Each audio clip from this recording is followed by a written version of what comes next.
Hello everyone, কেমন আছেন সবাই? আজকে কথা বলবো নীলা ইউনিভার্সিটির ফাউন্ডেশন থেকে শুরু করে মাস্টার্স পর্যন্ত প্রত্যেকটা সাবজেক্টে কিভাবে আপনি 25 থেকে 50% স্কলারশিপ পাবেন।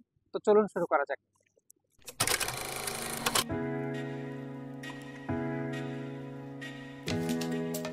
আপনারা রিসেন্টলি আমার লাস্ট ভিডিওতে জেনেছেন যে আমি রিসেন্টলি নীলা ইউনিভার্সিটিতে অ্যাসিস্ট্যান্ট ম্যানেজার হিসেবে জয়েন করেছি। সো আপনারা যারা ইন্টারেস্টেড নীলা ইউনিভার্সিটিতে পড়াশোনা নিয়ে, তাদের জন্য একটা গুড নিউজ হচ্ছে নীলা ইউনিভার্সিটিতে ফাউন্ডেশন থেকে শুরু করে মাস্টার্স পর্যন্ত যে সাবজেক্টগুলো আছে প্রত্যেকটা সাবজেক্টেই আপনারা আপনাদের প্রিভিয়াস এসএসসি, এইচএসসি অথবা ব্যাচেলর এই রেজাল্টগুলোর উপর বেসড করে আপনারা 25 থেকে 50% পর্যন্ত স্কলারশিপ পেতে পারেন। তো আমাদের যে ফ্যাকাল্টিগুলো আছে সেই ফ্যাকাল্টিগুলো নিয়ে আমি যদি কথা বলি, business faculty, IT and engineering faculty, hospitality and tourism and nursing. So এই প্রত্যেকটা ডিপার্টমেন্টের যে ইন্ডিভিজুয়াল সাবজেক্টগুলো আছে প্রত্যেকটা সাবজেক্ট সম্বন্ধে, প্রত্যেকটা ফ্যাকাল্টি সম্বন্ধে আলাদা আলাদা করে ভিডিও আসবে। আজকে শুধুমাত্র আমি কথা বলবো ওভারঅল সবগুলো ফ্যাকাল্টি নিয়ে, যেই সবগুলো ফ্যাকাল্টিতেই আপনারা চাইলে আপনাদের রেজাল্টের উপর বেসড করে 25 থেকে 50% পর্যন্ত স্কলারশিপ পেতে পারেন। সাধারণত মালয়েশিয়াতে যেই সমস্ত ইউনিভার্সিটিজ আছে সবারই একটা বেস স্কলারশিপ থাকে সবার জন্য, কিন্তু নীলা ইউনিভার্সিটিতে মূলত যে বেস ফিটা ঠিক করা হয়েছে সেই বেস ফিটা অন্যান্য ইউনিভার্সিটির স্কলারশিপ ডিডাক্ট করার পরের যে অ্যামাউন্ট, সেই অ্যামাউন্টে গিয়ে দাঁড়ায়। সো এটা খুব বেশি বড় অ্যামাউন্ট না উইদাউট স্কলারশিপ। ইভেন কেউ যদি স্কলারশিপ নাও পান সেই ক্ষেত্রে এটা অ্যাফোর্ডেবল। এর উপরে আপনারা চাইলে 25 থেকে 50% স্কলারশিপ পেতে পারেন। সো সেটা কিভাবে সম্ভব সেটা নিয়ে আমি মূলত কথা বলবো। যারা ডিপ্লোমা বা ফাউন্ডেশনে আসতে চাচ্ছেন তাদের এসএসসি রেজাল্টের উপর বেসড করবে তাদের স্কলারশিপ।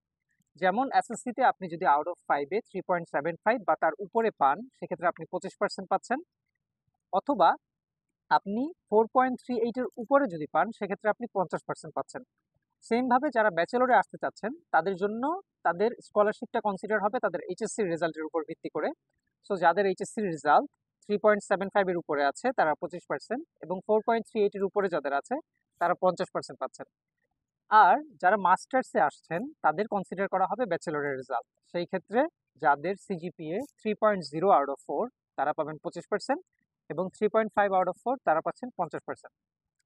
এটার আমি একটা সিম্পল এক্সাম্পল দিই।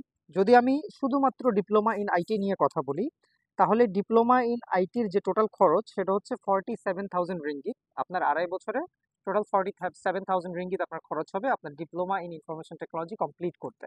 কিন্তু যাদের রেজাল্ট এসএসসিতে 3.75-এর উপরে আছে তাদের 25% স্কলারশিপ পাওয়ার পর যে খরচটা 47,000 ছিল সেখান থেকে 38,000-এ চলে আসছে আপনার পুরো কোর্সটা কমপ্লিট করতে।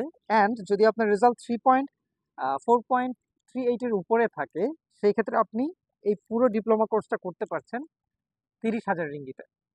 সো যেখানে 47,000 রিঙ্গিতের একটা খরচ হচ্ছে ডিপ্লোমা ইন ইনফরমেশন টেকনোলজিতে, যেটা অন্যান্য ইউনিভার্সিটির সাথে অলমোস্ট সেম, তার উপরেও আপনি আরো অলমোস্ট 18,000 রিঙ্গিত ডিসকাউন্ট পাচ্ছেন, এবং ফুল কোর্সটা আপনারা কমপ্লিট করতে পারছেন মাত্র 30,000 রিঙ্গিতে। সো এটা হচ্ছে জাস্ট একটা এক্সাম্পল হিসাবে আমি একটা সাবজেক্টের ডিটেলস আপনাদের সাথে শেয়ার করলাম। সেম ভাবে নীলা ইউনিভার্সিটির যতগুলো সাবজেক্ট আছে প্রত্যেকটা সাবজেক্টে এই ধরনের একটা অপশন আছে। কি কি সাবজেক্ট আছে, মালয়েশিয়াতে কোন কোন সাবজেক্টের খুব ভালো ডিমান্ড, অ্যান্ড কোন কোন সাবজেক্টগুলো নিয়ে পড়াশোনা করা উচিত আপনার, সেটা আপনার ব্যাকগ্রাউন্ডের উপর ডিপেন্ড করবে। সো আপনাদের সবার যত ধরনের ইনকোয়ারিজ আছে আপনারা চাইলে আমাদের ইউনিভার্সিটির ওয়েবসাইট ভিজিট করতে পারেন, চাইলে আমাদের যে অথরাইজড এজেন্টরা আছে তাদের সাথে কথা বলতে পারেন, আর অথবা সবচেয়ে ভালো হয় আপনারা চোখ রাখতে পারেন আমার ইউটিউব চ্যানেলে। আমার ইউটিউব চ্যানেলে আমাদের প্রত্যেকটা ফ্যাকাল্টির প্রত্যেকটা সাবজেক্ট নিয়ে এবং মালয়েশিয়ার কোন ধরনের সাবজেক্টগুলোর খুব ভালো হাই ডিমান্ড আছে আপনার কোর্স কমপ্লিট করার পর সেগুলো নিয়ে কথা হবে আপনাদের সাথে। সবাই ভালো থাকবেন। আল্লাহ হাফেজ।